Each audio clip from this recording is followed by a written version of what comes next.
অঙ্গনারী কেন্দ্রের ঘর দখল, বিছানা লাগিয়ে পরিবার নিয়ে বসবাস, অভিযোগ খতিয়ে দেখতে ময়দানে নামল ব্লক প্রশাসন সহ সুসংহত শিশু বিকাশ প্রকল্প আধিকারিক।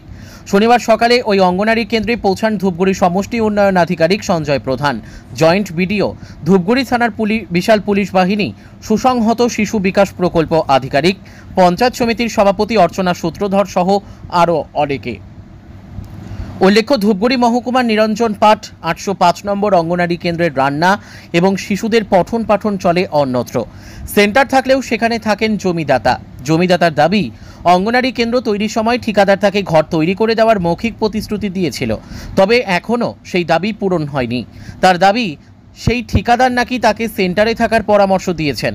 এভাবে ঘর দখল করে রাখায় রীতিমতো বিপাকে পড়েছে সেন্টারের কর্মী এবং শিশুরা, যার ফলে বেশ কিছুদিন থেকে অন্যত্র চলছে রান্না এবং পঠন পাঠন। এদিন প্রশাসনের আধিকারিকরা ওই পরিবারের সঙ্গে কথা বলে তাদের সেখান থেকে সরে যেতে বললে তারা গড়রাজি। পরবর্তীতে ব্লক প্রশাসনের পক্ষ থেকে পাশে একটি টিনের ঘর বানিয়ে দেওয়ার প্রতিশ্রুতি দিলেও তারা সেন্টার না ছাড়ার সিদ্ধান্তে অটুট বলে দাবি করেন। শেষ পর্যন্ত প্রশাসনের তরফে স্পষ্ট জানিয়ে দেওয়া হয় কড়া ব্যবস্থা নেওয়া হবে। ধূপগুড়ির বিডিও সঞ্জয় প্রধান বলেন, আমরা জমিদাতাকে বলেছি তার থাকার একটা ঘরের ব্যবস্থা আমরা করে দেব। গ্রাম পঞ্চায়েতকে নির্দেশ দেওয়া হয়েছে, কিন্তু তাতেও রাজি হচ্ছে না জমিদাতা।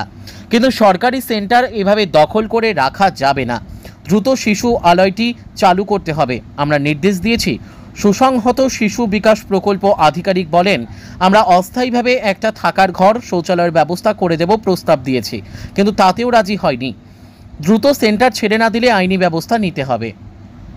ধূপগুড়ি থেকে ভাস্কর মহন্তের রিপোর্ট, আমাদের টিভি। আমরা ওনাদের সঙ্গে কথা বললাম, ঠিক আছে, ওনাদের বোঝালাম যে আমরা ওনাদের একটা টেম্পোরারি সেন্টার করে দেবো, তারপরে আমরা টয়লেটের ওরা বলছিল ব্যবস্থা করে দেবো, কিন্তু ওনারা তো দেখছি সেই প্রস্তাবে রাজি হচ্ছেন না। প্রথমে রাজি হচ্ছিলেন, তারপরে আর রাজি হচ্ছেন না।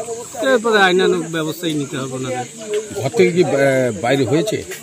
এখনো আমরা বলেছি বার হওয়ার কথা, ঠিক আছে, এখন দেখা যাক, কিছুটা সময় চেয়েছে, দেখা যাক যদি বের হয়। আজকে এই পরিস্থিতির ব্যবস্থা আপনারা হ্যাঁ, যদি না হয় তাহলে আইনের পথে। আজকে যে এই পরিস্থিতি, এটার কি মনে করছেন, এই পরিস্থিতি কেন সম্মুখীন হতে হলো আপনাদের? পরিস্থিতিটা আমাদের মানে কন্ট্রাক্টরের সাথে ওনার কি কথাবার্তা হয়েছিল বলছে, সেই বিষয় নিয়ে উনি বসে আছেন। তো সেটা তো এটা তো কোনো লিখিত বা ওনার সঙ্গে কিছু নেই, এটা মৌখিক ওনার সঙ্গে কন্ট্রাক্ট। কি বলছেন জানাচ্ছেন আপনাদের উনি? ওনাকে নাকি এখানে থাকতে দেবে বলেছিল, সব এজেন্সি করতে পারবে। হ্যাঁ, এজেন্সি। এখন উনি তো এখন বেঁচে নেই, তাই আমরা ওনার সঙ্গে কথা বলতে পারছি। আগামী সিদ্ধান্ত আপনাদের এই যে ঘরগুলোপত্র তো আগে হতো, এখন তো রেজিস্ট্রির প্রক্রিয়াই চালু। এনার কাছে তো 10 টাকা চাপ। তখন আগে যেগুলো হয়েছে রেজিস্ট্রি করা হয়নি, কিন্তু এখন থেকে সবই রেজিস্ট্রি কিন্তু হয়। স্যার বলছি, আগামী সিদ্ধান্ত কি হবে? আগামী সিদ্ধান্ত যদি উনি এর মধ্যে 1-2 দিনের মধ্যে না বেরোন, তাহলে আমরা আইনানুগ পথেই যাব। ও আজকে আসলো, তারা বলছে মানে এই যে জায়গাটা, এটা আছে সেন্টার সিডিএস জায়গা না, এই সেন্টারটা একজনের বাড়িতে ছিল, ওইখানে জায়গা দেয় নাই। তারপরে নাকি এই টাকাটা টেন্ডার পাস হয়েছে ছাদের জন্য, ছাদ ফাউন্ডেশন, তো উনি জায়গাটা দেয় নাই। তারপরে ওইখান থেকে আরও 3 জায়গায় গেছে, দেয় নাই। তারপর আমাকে একজন বললো যে জায়গাটা, কে বললো? ওই যে বুধুয়া মুন্ডা। কে উনি? ওই যে আদিবাসী, উনিও জায়গা দিছিল আগে, তো উনি মাকে বলছে। তারপর মা আমাকে বললো যে বলে, বাবা এই জায়গাটা সরকারি একটা ঘর ঢুকছে সেন্টারের, ওই জায়গাটা দিলে পরে থাকিবার জায়গা থাকবে, তোর বাড়ি বলে থাকবে, সংসারের খাওয়া দাওয়া পাবি সেন্টার থেকে।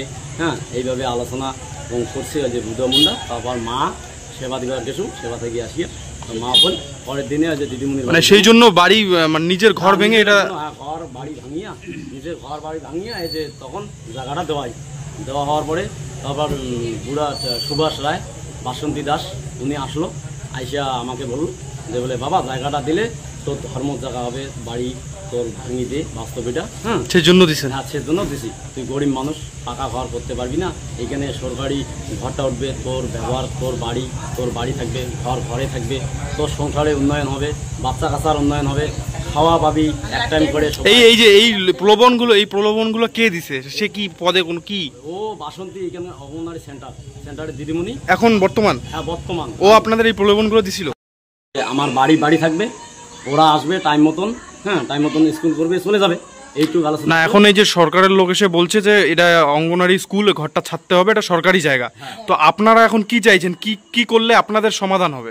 আমি এখন চাচ্ছি যে যেরকম আলোচনা ছিল, খাবার দেওয়ার কথা ছিল, খাবার দেবে, আর নিচেরটা ওরা স্কুল যেটুক টাইম ওইটুক টাইম করে খোলায় রাখবে, খোলার আলোচনা ছিল।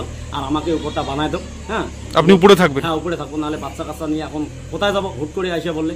আর আমাকে মানাও করছে 2 বছর করার জন্য, নাহলে এতদিন আমি আস্তে আস্তে যেটুকু সঞ্চয় করে সিঁড়িটা বানাইতাম, উপরে পিলার ওঠায়, আমার তো টিন আছে, টিন দিয়ে ঘুরে। আর আপনাকে যদি এখানে থাকতে না দেয়, এখন তো সরকারি জায়গা বলছে, তাহলে এখন থাকতে না দিলে ওইটা আলোচনার মাধ্যমে এখন সরকার এখন পদক্ষেপ নেবে। কি নাম আপনার? আপনার নাম কি? পরিমল রায়। এটা কোন জায়গা? এটা কোন জায়গা? এটা নিরঞ্জন পাঠ, মহাকাল থান।